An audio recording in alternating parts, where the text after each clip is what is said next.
Pemirsa, Corona datang laksana tsunami memporak-poranda. Para dokter yang berada di garis terdepan berjibaku sampai harus kehilangan nyawa. Bagaimana ketahanan dan kesiapan para dokter menghadapi tsunami Corona yang diperkirakan mencapai puncaknya pada Mei dan Juni mendatang?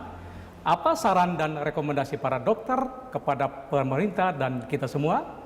Saya ajak Anda menemui Ketua Umum Ikatan Dokter Indonesia, Daeng Fakih. Pak Daeng, terima kasih banyak atas kesempatannya. Baik, Pak Claudio. Pertama-tama, atas nama Berita Satu, kami menyampaikan belasungkawa yang sedalam-dalamnya kepada teman-teman dokter, perawat yang meninggal saat menangani Corona. Kita doakan bersama, semoga mereka diterima di sisi Allah di surga, Pak. Terima kasih. Ya. Pak Daeng, ini cukup banyak dokter ya, 32 sampai data terakhir 32 yang meninggal ya, Pak Daeng. Ya. Bagaimana Pak Daeng bisa merasakan perjuangan para dokter sampai harus meninggal menghadapi Corona? Ya, memang kawan-kawan terus terang di lapangan ini dihadapkan pada situasi kedaruratan ya. Kedaruratan pandemi COVID itu kemudian menyebabkan kasus-kasus kondisi darurat juga di pelayanan kesehatan. Pertambahan pasien yang begitu banyak dengan mungkin persiapan yang tidak dikhususkan dari awalnya untuk melakukan itu, sehingga memang di sana sini banyak kekurangan, termasuk kekurangan tentang alat pelindung diri yang mungkin karena kondisi darurat ya tidak bisa secara cepat disediakan, dan kawan-kawan tetap harus melakukan pertolongan kepada rakyat ya yang membutuhkan karena COVID ya akhirnya begitu, kawan-kawan mungkin dari tingkat kewaspadaannya kurang ya karena ketersediaan APD yang mungkin sampai sekarang belum memadai. Memang dari awal teman-teman dokter sudah menyadari bahwa nyawa mereka pun bisa terancam oleh itu. Iya, jadi memang kami sadar bahwa yang dikerjakan dokter itu dan petugas kesehatan lainnya itu memang sangat berisiko. Karena dari segi ilmu kedokteran kami sudah wanti-wanti masyarakat begitu untuk menjauhi orang-orang yang sakit, menjauhi orang-orang yang dinyatakan positif. Tapi tidak begitu dengan dokter dan petugas kesehatan. Malah mereka harus mendekat ya, harus sangat dekat ya. Karena mereka harus menolong gitu. Kondisi yang seperti ini di lapangan menyebabkan kawan-kawan itu sangat rentan ketularan oleh pasien yang menderita COVID-19 ini. Sempat komunikasi dengan keluarga para dokter, apakah mereka ikhlas menerima kondisi yang memang hampir semua ya, alhamdulillah para anggota keluarga itu mengertilah kondisi ini, karena kondisi ini darurat ya dan serba terbatas, sehingga memang resiko itu mau tidak mau ada ya. Tetapi yang dipesankan memang oleh baik keluarga maupun para dokter di lapangan, jangan sampai kejadian ini untuk berikutnya terulang, karena kasihan gitu. Kasihannya apa? Karena petugas kesehatan nih, termasuk dokter, itu adalah profesi yang mungkin tidak terlalu banyak di Indonesia, jadi terbatas, dan profesi ini dalam penanganan COVID mungkin tidak tergantikan oleh profesi yang lain. Secara teknis kan penanganan penyakit ini sangat spesifik.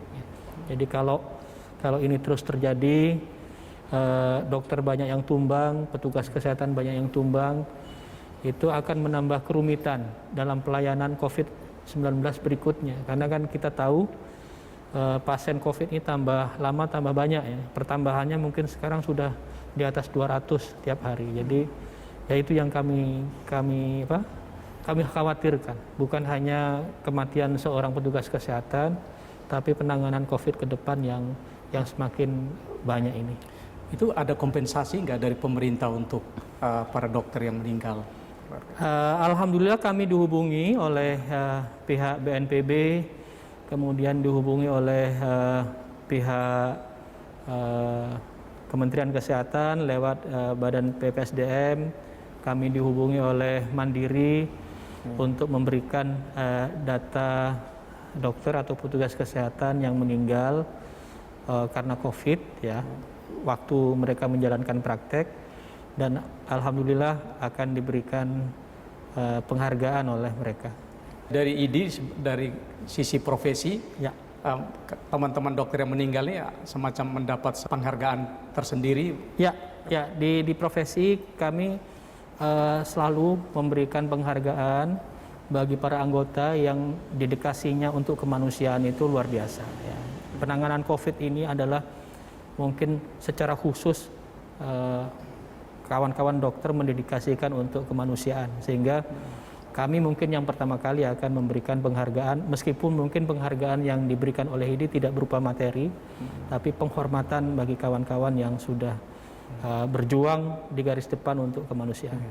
Apa yang dapat ditarik pelajaran dari meninggalnya para dokter dan tenaga medis saat menangani situasi darurat COVID? Kita bahas di segmen berikut. Baik, ya. Pemirsa, tetaplah bersama Pak Dayang Fakih, salah satu penyebab meninggal karena keterbatasan sumber daya termasuk peralatan ya. Secara umum ada dua hal permasalahan yang sebenarnya harus dilakukan. Kita lanjutkan perbincangan dengan Pak Dayang Fakih. Pak, tadi disinggung bahwa salah satu penyebab meninggal karena keterbatasan sumber daya termasuk peralatan ya. Bisa diperinci? Ya, jadi kami dengan banyaknya meninggal petugas kesehatan termasuk dokter, di ID secara internal membentuk tim audit ya, untuk menilai dan menelusuri dari penyebab kematian kawan-kawan ini. Dari diskusi panjang ya, ini belum tuntas karena audit lagi dilakukan secara mendalam, tetapi secara umum ada dua hal permasalahan yang sebenarnya harus dilakukan perubahan. Yang pertama memang berkaitan dengan keterbatasan APD. Makanya kami sampaikan ke pemerintah untuk ketersediaan alat pelindung diri ini mohon tetap diperhatikan, didistribusikan dengan cepat, dengan kontinu supaya kawan-kawan di lapangan terpenuhi APD-nya. Yang kedua, memang dari penilaian secara umum ini agak sedikit mengherankan karena justru kawan-kawan yang terkena infeksi dan kemudian meninggal itu justru kawan-kawan yang menangani pasien di rumah sakit yang secara khusus tidak ditunjuk sebagai rumah sakit rujukan, tetapi di situ dia menangani pasien. Nah, disitulah berkaitan dengan kewaspadaan karena mayoritas pasien untuk COVID ini justru bukan pasien yang dinyatakan positif dan dirawat, tapi mayoritas pasien yang terinfeksi oleh COVID itu berstatus PDP. Bukan, justru yang berstatus orang tanpa gejala. Orang tanpa gejala ini sebenarnya yang sangat berbahaya, menimbulkan penularan secara luas, dan baik yang bersangkutan yang akan menularkan itu maupun orang yang dihadapi yang akan ditulari itu tidak menyadari. Nah, kondisi-kondisi seperti ini yang menyebabkan dokter dan petugas kesehatan sering tertular dari yang status orang tanpa gejala ini. Karena dia kalau datang ke dokter memeriksakan kesehatannya, yang bersangkutan tidak mengatakan dia sakit karena memang dia tanpa gejala, si dokter pun tidak menyadari ya bahwa ini sebenarnya sudah sakit. Oleh karena itu, dengan kondisi seperti itu, PBID sudah mengeluarkan himbauan, maklumat kepada kawan-kawan, tolong kawan-kawan mengurangi jam praktek dan mengurangi praktek tatap muka dengan pasien kalau kondisinya persoalan ini ringan. Pasien sakit lain ya, bukan apapun. Iya. Pasien apapun itu bukan COVID ya, pasien secara umum itu sebaiknya mengurangi praktek, mengurangi tatap muka. Kecuali, kami kasih sampaikan, kecuali bagi pasien-pasien yang memang emergensi atau pasien-pasien memang segera ditangani. Tetapi kalau terpaksa menghadapi pasien dengan tatap muka, kami sudah sampaikan, apapun pasiennya itu sudah harus memakai alat pelindung diri. Jadi bukan mengkhususkan pada penanganan COVID, tapi apapun pasien yang dihadapi itu harus sudah pakai APD. Karena kita tidak tahu pasien yang dihadapi itu dia tanpa gejala apa tidak. Contohnya saja dokter gigi. Dokter gigi itu mengobati giginya. Dia tidak datang dalam kondisi mengaku sakit COVID karena mungkin tidak ada gejala COVID. Gejalanya gigi sakit. Gigi sakit. Tapi karena periksa gigi itu membuka mulut, nah disitulah kemudian penularan terjadi. Dan OTG ini atau COVID ini penularannya bisa kan droplet ya. Bisa melalui bersin, percikan bersin, batuk, tapi juga percikan saat berbicara, itu bisa menularkan. Dan dokter menghadapi pasien kalau tatap muka pasti ada komunikasi wawancara, menanyakan riwayatnya, menanyakan keluhannya dan lain-lain.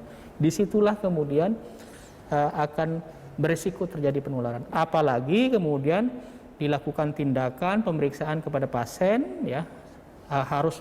Karena biasanya pemeriksaan itu salah satunya memeriksa daerah mulut dan hidung, mata, disitulah berisiko penularan. Nah ini alat pelindung diri ini kan sangat sedikit ya, sementara jumlah dokter saat ini sekitar berapa ratus ribu? Kalau total 200 ribu sekian. 200 ribu sekian, yang sekarang aktif bergerak menangani corona berapa? Yang aktif menangani corona ini sekarang masih dokter DPJP ya istilahnya, spesialis paru ya. Kemudian spesialis penyakit dalam, konsultan paru atau konsultan tropis infeksi. Kalau kasus anak adalah dokter anak ya yang konsultan paru. Kemudian ada dokter anestesi yang melakukan penanganan kalau terjadi di ruang isolasi dan ICU, dan yang lain-lain mensupport ya. Dokter umum sekarang mulai bergerak karena diperbantukan ke beberapa rumah sakit di rumah sakit rujukan yang didirikan oleh Pemda-Pemda, termasuk rumah sakit darurat. Jadi mungkin yang bergerak sekarang ini nggak sampai 10.000 dokter seluruh Indonesia ya. Berarti APD masih memadai ya? APD kita begini, cara menghitung APD begini, karena APD itu dihitung berdasarkan kebutuhan bukan orang per orangnya, tapi prakteknya. Di rumah sakit biasanya dilakukan pembagian jam jaga, shift jaga. Ada shift ya? Ya, shift jaga itu biasanya 3 kali sehari, 8 jam. Setiap shift jaga itu saya hitung ya, minimal itu ada minimal 5 petugas, dokter konsulen, dokter jaga, perawat, kemudian yang mengurus bagian makanan, yang mengurus bagian peralatan, kadang ada yang mengurus bagian bersih-bersih dan sampah, 6 ya. Setiap shift jaga itu dia akan memakai APD. Begitu dia turun shiftnya, diganti 6 berikutnya, APD-nya harus berganti.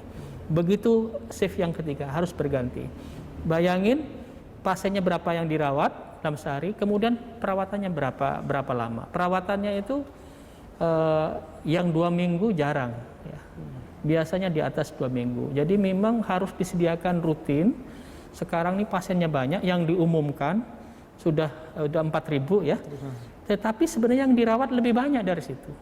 Karena yang PDP itu jumlahnya banyak sekali.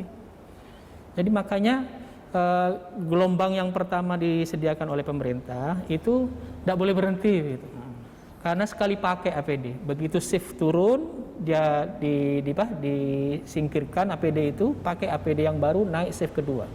Begitu juga shift kedua turun, shift ketiga dengan APD yang baru, sehingga penyediaan memang harus kontinu meskipun dalam jumlah yang kelihatannya begitu besar, itu akan cepat habis dalam waktu yang singkat karena dilakukan dengan sekali pakai, dan itu harus dilakukan setiap merawat pasien yang COVID ya, mulai tidak hanya yang positif ya?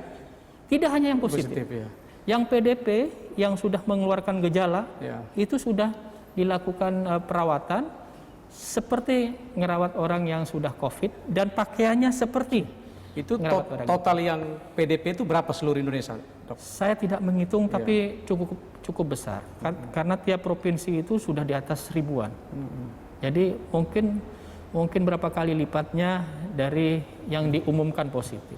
Nah, kalau lihat jumlah seperti sekarang, berarti APD harus ditambah, dokter. Apalagi kalau kita lihat tren ya, setiap hari bertambah di atas 200 ya. Betul. Dan kita puncaknya kan sekitar Mei dan Juni. Betul ya. Kalau yang positif nanti katakanlah belasan ribu, tentu kita butuh APD lebih banyak. Lebih banyak. Kita bahas segmen berikut, Dok. Ya. Pemirsa, tetaplah di special interview. Ini sudah melakukan audit nggak mengantisipasi pertambahan pasien pada saat peak nanti? Oleh karena itu rumah sakit yang melayani COVID harus segera ditambah. Di mana? Di semua daerah harus dipersiapkan. Ruang isolasi, ruang ICU, ventilator dan lain-lain, APD. Kita lanjutkan perbincangan dengan Pak Daeng Fakih. Pak, Ya. ini jumlah yang dirawat lebih banyak dari yang positif dan kemungkinan bertambah dalam 1-2 bulan ke depan ya. Ya. Bagaimana kesediaan APD kita? Ya, saya sering menyampaikan kalau diwawancarai baik di media cetak maupun televisi, memang APD ini harus kontinu disiapkan dan distribusinya harus ditambah. Kenapa? Pasiennya tiap saat akan bertambah. Ya, pertambahannya banyak. Ya, pertambahan yang diumumkan itu hanya yang positif, tapi pertambahan yang lain yang sudah PDP yang harus dirawat itu banyak sekali. Kita khawatir kalau itu tidak terkejar, pelayanan akan terganggu di lini depan. Kawan-kawan petugas kesehatan akan terganggu memberikan pelayanan. Atau kalau itu dipaksakan tidak pakai APD yang standar, itu akan berguguran petugas kesehatan. Kalau berguguran petugas kesehatan itu akan lebih complicated persoalannya di pelayanan. Ini sampai hari ini masih ada keluhan dari lapangan, terutama dari daerah-daerah ya di luar Pulau Jawa soal keterbatasan APD enggak? Ya, masih ada keluhan dan kebetulan disampaikan ke kami, ke Ikatan Dokter Indonesia. Kami sudah bilang bahwa kami memang secara mandiri lagi mengumpulkan untuk disampaikan ke kawan-kawan, tapi kami bilang bahwa yang utama dalam hal ini memang dari pemerintah.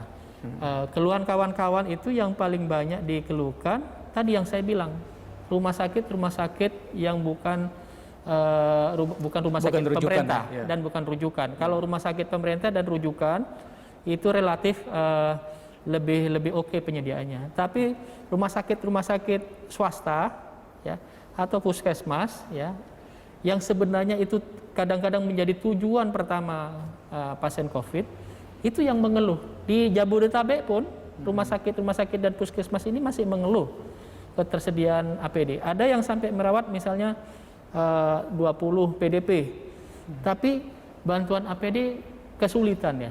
Kasihan juga gitu dengan status PDP yang sudah lumayan banyak, tapi ketersediaan APD sangat kurang. Di Jabodetabek ini bukan di daerah ini, di daerah apalagi. Makanya kami sebisa kami bantu. Cuman kami sudah nyampaikan ke pemerintah, baik ke Komisi 9 kami sampaikan kondisinya, ke BNPB juga kami sampaikan, ke Depkes. Ya, ke Depkes kami sampaikan bahwa memang ada beberapa yang belum tercover. Barangkali ke depan distribusinya yang belum tercover ini lebih diperhatikan. Dari pemerintah garansi jumlah APD berapa banyak? Kalau misalkan jumlah yang positif itu belasan ribu katakanlah ya. Atau pasien yang belum positif tapi dirawat katakanlah ratusan ribu, memadai nggak? Sebenarnya begini, ini bukan persoalannya memadai tidak memadai, harus memadai ini karena kita posisinya bertarung kita dengan COVID ini. Kalau kita kalah gitu, kita akan lebih parah perjalanan penyakit COVID ini. Kita harus bertarung dan harus menang dengan COVID sehingga semua resources digerakkan untuk menyediakan alat-alat atau bahan yang dibutuhkan untuk memerangi COVID ini. Satu memang hal yang sering kita ingatkan, bukan hanya APD sebenarnya. APD memang satu hal karena kami sangat concern terhadap tertularnya petugas kesehatan. Tapi alat-alat yang lain, misalnya obat sekarang sudah mulai dikeluhkan, mulai langka. Nah, ini yang harus didorong. Obat apa spesifiknya? Hidrokloroquine sudah dikeluhkan, obat antivirus sudah dikeluhkan langka. Ini tolong pemerintah tetap menjaga supaya distribusi ini lancar dan rumah sakit, puskesmas, dokter yang menangani COVID ini tetap memperoleh asupan yang dibutuhkan, obat, alat ya, itu dengan baik. Contoh kasus juga ventilator sudah mulai kekurangan, alat bantu oksigen sudah. Ini bukan karena kita tidak punya sebenarnya, tapi karena kebutuhannya berlimpah ya. Secara serempak penyakit pasien ini muncul secara serempak ya, sehingga persediaan yang dalam kondisi normal itu kurang begitu. Sehingga memang harus ada upaya percepatan, dan kalau menurut saya tidak hanya bisa diselesaikan oleh pemerintah, memang harus semua pihak gotong royong membantu menyediakan apa yang dibutuhkan oleh petugas kesehatan menghadapi COVID ini. Ini sudah melakukan audit nggak peralatan apa saja yang diperlukan dan yang masih kurang disampaikan kepada pemerintah supaya pemerintah menyediakan, terutama mengantisipasi pertambahan pasien pada saat peak nanti? Ya, kami sudah sampaikan karena kami sering rapat di tim Satgas, kita punya tim Satgas di internal PBID, itu memang satu fasilitas rumah sakit. Kita sudah sampaikan ke pemerintah, rumah sakit sekarang ini sudah melampaui kapasitasnya. Jadi rumah sakit yang menangani COVID ini, baik yang rujukan maupun bukan, itu kapasitasnya sudah terlampaui. Jadi kadang-kadang ada pasien COVID yang mau dirujuk ke rumah sakit yang menangani, dia masih ada daftar tunggunya sekarang. Jadi masih diinapkan dulu di rumah sakit asal sebelum menunggu ada tempat kosong untuk pasien ini. Oleh karena itu rumah sakit yang melayani COVID harus segera ditambah. Di mana? Di semua daerah harus dipersiapkan. Terutama melibatkan rumah sakit swasta ya? Termasuk. Memang secara khusus rumah sakit pemerintah ya, yang memiliki kapasitas ya tadi ruang isolasi, ruang ICU, alat untuk bantu napas, ventilator dan lain-lain, APD. Nah, yang kedua yang sudah kami sampaikan, kesulitan di lapangan itu yang dikeluhkan, rumah sakit yang sudah mengadakan, ini kesulitan juga pengadaan ruang ICU dan ruang isolasi. Karena pasiennya bertambah, yang membutuhkan di ICU, membutuhkan isolasi bertambah. Sudah ditambah kapasitasnya, masih melampaui lagi kapasitas. Dan ICU-nya kurang ruangnya? ICU-nya kurang. Kita bahas di segmen berikut. Ya, baik. Pemirsa tetaplah di special interview. Jadi ceritanya bagaimana tuh? Ya, Ancam mogok atau bukan? Jadi tidak pernah kita mengatakan petugas kesehatan itu mogok, tidak. Jadi kita menghimbau baik internal maupun eksternal untuk bersama-sama alat pelindung diri ini. Terima kasih, masih bersama Pak Daeng Fakih. Pak Daeng, itu ICU yang tersedia berapa total di seluruh Indonesia? Saya tidak menghitung data pasti itu di Kementerian Kesehatan ya. Tapi kawan-kawan di rumah sakit ini waktu diskusi di tim Satgas itu mengatakan sudah melampaui kapasitas. Oleh karena itu, mau tidak mau yang harus dikerjakan adalah menambah lagi rumah sakit yang diminta menangani COVID. Karena kalau nambah rumah sakit, berarti ruangannya ditambah, ventilator, alatnya ditambah, tenaganya juga ditambah. Sehingga alat-alat pendukungnya seperti APD juga perlu ditambah. Strategi ini harus cepat dilakukan. Siapa yang melakukan? Masing-masing pemerintah daerah. Jadi jangan nunggu pemerintah pusat. Kalau nunggu pemerintah pusat, tidak bisa serempak kita lakukan. Ini harus serempak, karena kan COVID sudah kemana-mana ini. Kalau ini tidak disiapkan, ya, itu nanti kita akan kalah cepat dengan penularan. Sepertinya ini harus lebih keras nih, mendesak pemerintah pusat dan pemerintah daerah supaya lebih gesit nih. Ya, kami ingin coba melakukan upaya. Kalau perlu kami akan bersurat ke Presiden untuk melakukan langkah yang cepat supaya penanganan COVID ini kita harus selangkah di depannya. Jangan sekarang ini kesannya kita berapa langkah di belakang penyebaran COVID. Ini yang kalau menurut saya mengkhawatirkan, karena kalau penyebaran COVID ini tidak terbendung dengan baik, maka suatu saat kapasitas kita ya sebagai negara, masing-masing daerah ya total sebagai negara dalam menyiapkan fasilitas tenaga dan lain-lain itu sudah tidak mampu lagi mengatasi jumlah pasien. Kalau itu yang terjadi, maka akan banyak korban. Pasti ada pasien-pasien yang tidak bisa tertangani dengan baik ya. Nah, kita harus berjibaku dengan itu, harus cepat menyiapkan, meningkatkan kapasitas masing-masing daerah untuk menyiapkan penanganan itu. Sampai sejauh ini, ID sudah puas nggak dengan penanganan yang dilakukan oleh pemerintah atau masih perlu banyak perbaikan? Sebenarnya gini, bukan masalah puas tidak puasnya ini, tapi kita harus berusaha semaksimal mungkin ya.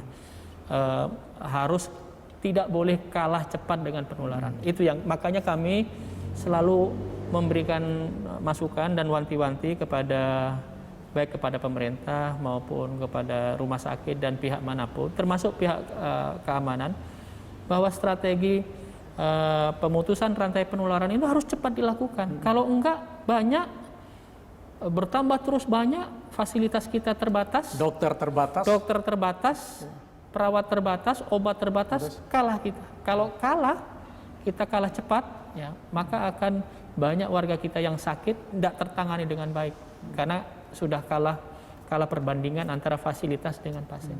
Oleh karena itu, satu hal memang harus dilakukan penanganan secara cepat, termasuk instruksinya Bapak Jokowi ini harus dilakukan testing dengan cepat, dengan massal.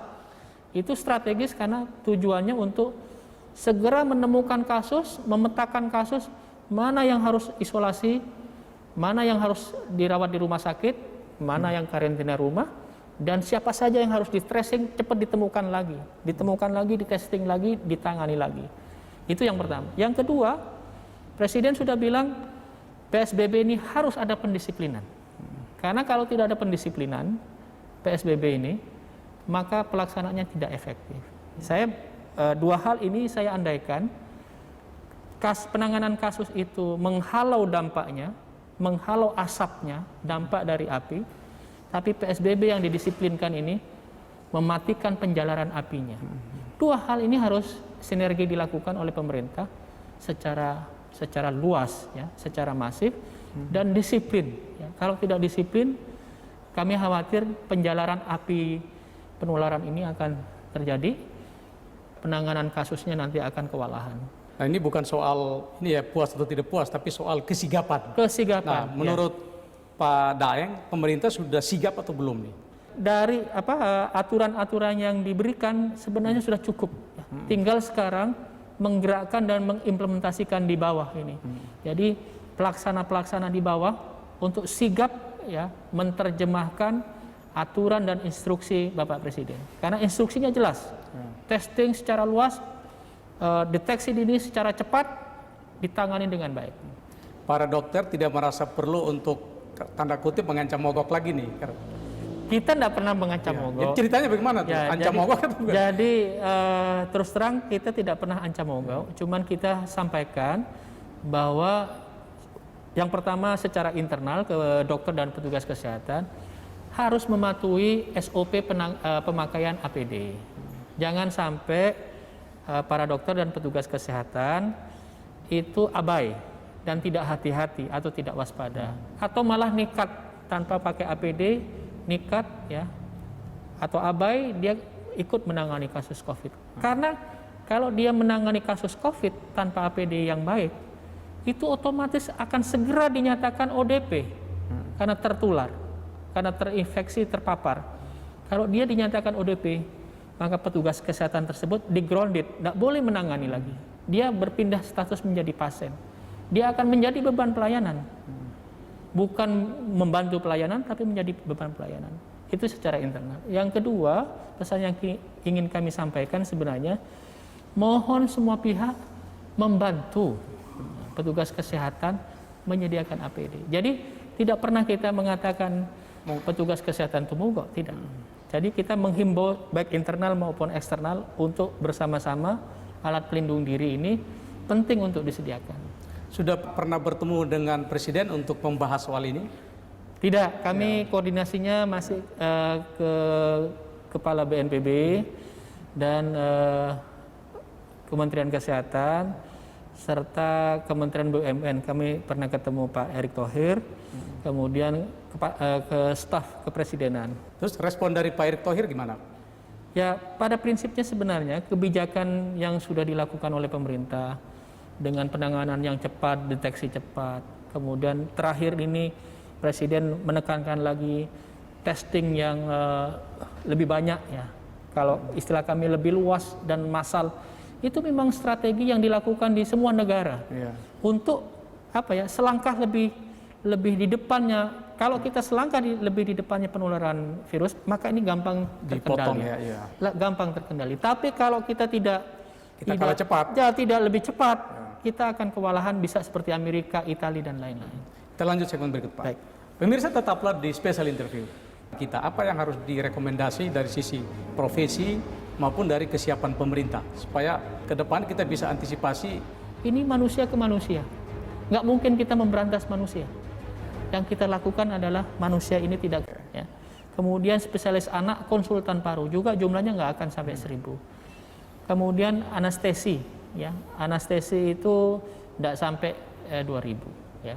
Jadi kalau di total mungkin ya kalau mau dianggap 3.000, 1.000, 2.000, hanya 7.000. Kasusnya sudah begitu banyak di Indonesia. Makanya Ikatan Dokter Indonesia untuk berjaga-jaga ini kondisi akan lebih banyak lagi, kita kemudian mengeluarkan kebijakan bahwa yang berwenang dan kompeten menangani kasus COVID ini adalah bukan hanya yang DPJP tadi. Kalau hanya diserahkan ke DPJP, pasti akan kekurangan kita.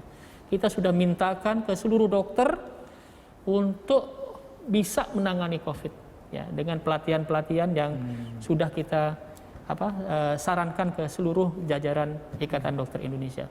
Kita akan memanfaatkan 200.000 potensi dokter. Dan kita sudah ngajak perawat untuk bareng-bareng, ayolah kita latih semua mempersiapkan ini. Khawatir ada skenario yang terjelek yang terjadi di Indonesia ini. Ya. Jadi dari sisi kompetensi, seluruh dokter bisa menangani sepanjang ada pelatihan khusus. Ya, kami sudah putuskan gitu di internal Ikatan Dokter Indonesia dengan kondisi darurat seperti ini, pertambahan pasien sudah begitu banyak, kita mengeluarkan kebijakan bahwa seluruh dokter itu berwenang dan berkompeten untuk melakukan penanganan. Tentunya harus dilatih. Ya. Dari sisi jumlah dokter dan tenaga medis katakanlah oke ya Pak ya.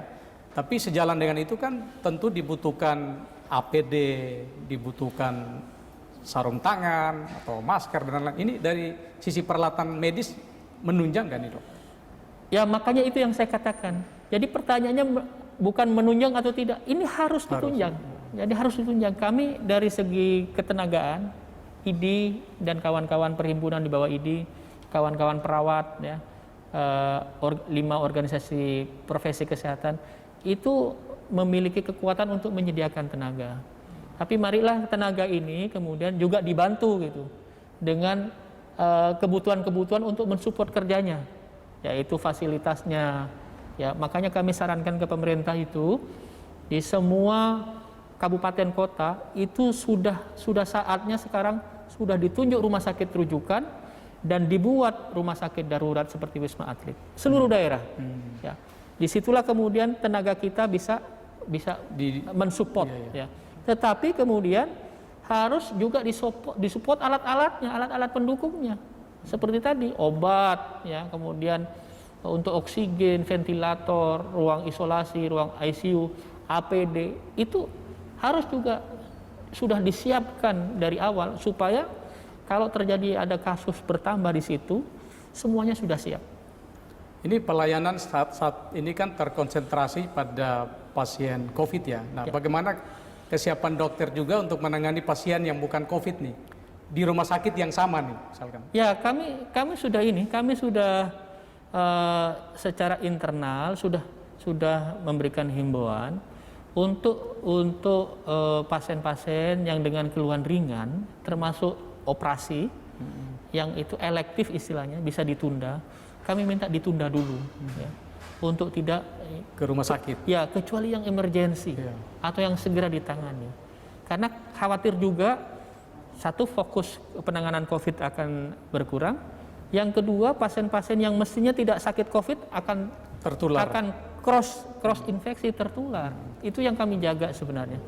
Yang kedua, kami sudah minta ke kawan-kawan dokter untuk memanfaatkan teknologi telemedicine. Bagi yang ringan-ringan, konsultasinya lewat telemedicine.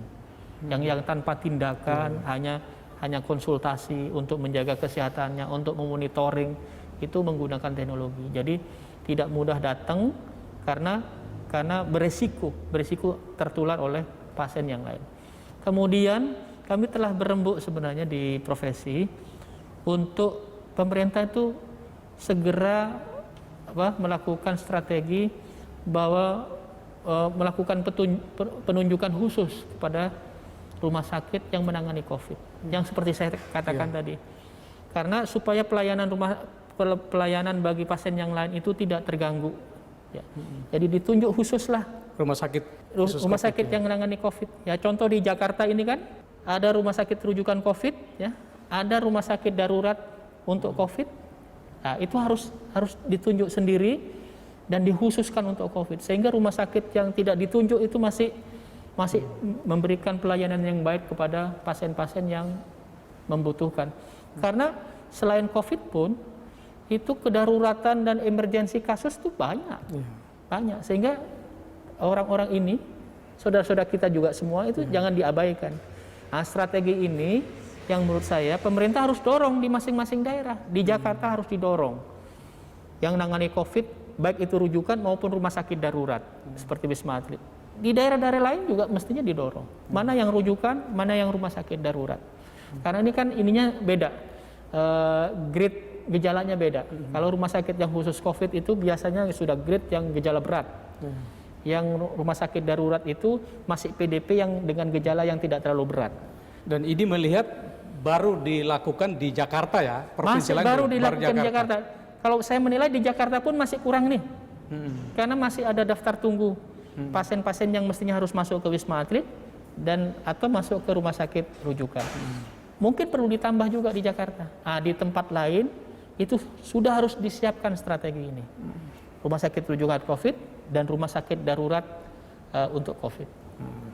Pak Daeng, ini COVID ini kan datang ya kayak tsunami nih. Kita semua tahu nggak bisa perkirakan sebelumnya. Ini bagi teman-teman di kedokteran, apa yang bisa ditarik pelajaran untuk menghadapi ke depan jenis virus yang berbeda yang di luar perkiraan kita? Apa yang harus direkomendasi dari sisi profesi maupun dari kesiapan pemerintah supaya ke depan kita bisa antisipasi ada jenis virus yang varian baru dari COVID ini? Ya, jadi sebenarnya begini. Yang pertama untuk masalah wabah ya, penyakit infeksi, wabah yang penyakit infeksi. Karena penyebarannya biasanya cepat sekali, maka yang pertama sekecil apapun wabah penyakit infeksi itu tidak boleh dianggap enteng. Satu itu. Kemudian strategi pencegahan penyakit infeksi itu harus dijalankan dengan baik. Sebenarnya ada tiga sebenarnya. Yang pertama itu adalah sumbernya dimatikan. Kalau COVID ini sumbernya kan di Wuhan, mungkin di Indonesia sudah tidak relevan dilakukan.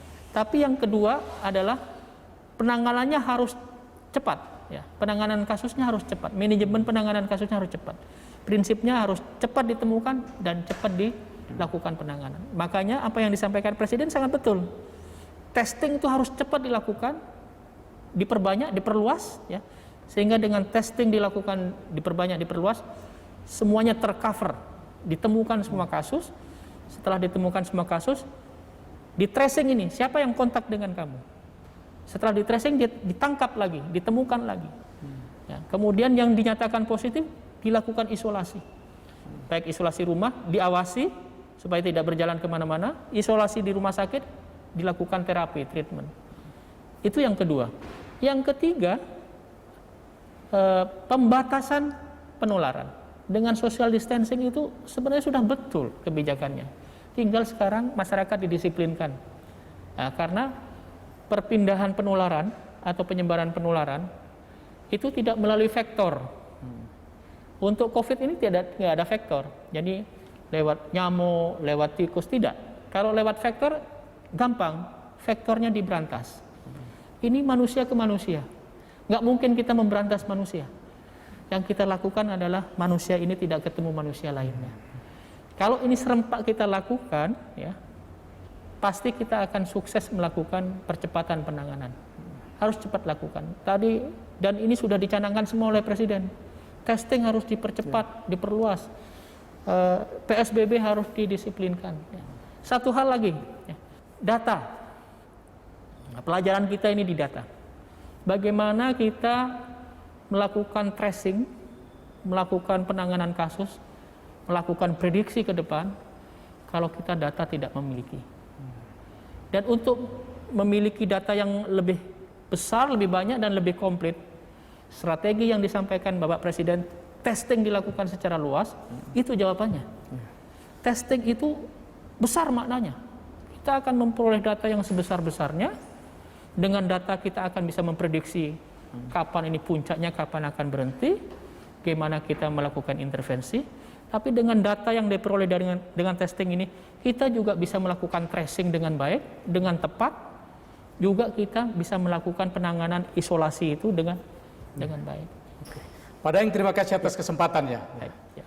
Pemirsa, demikian spesial interview. Sampai jumpa.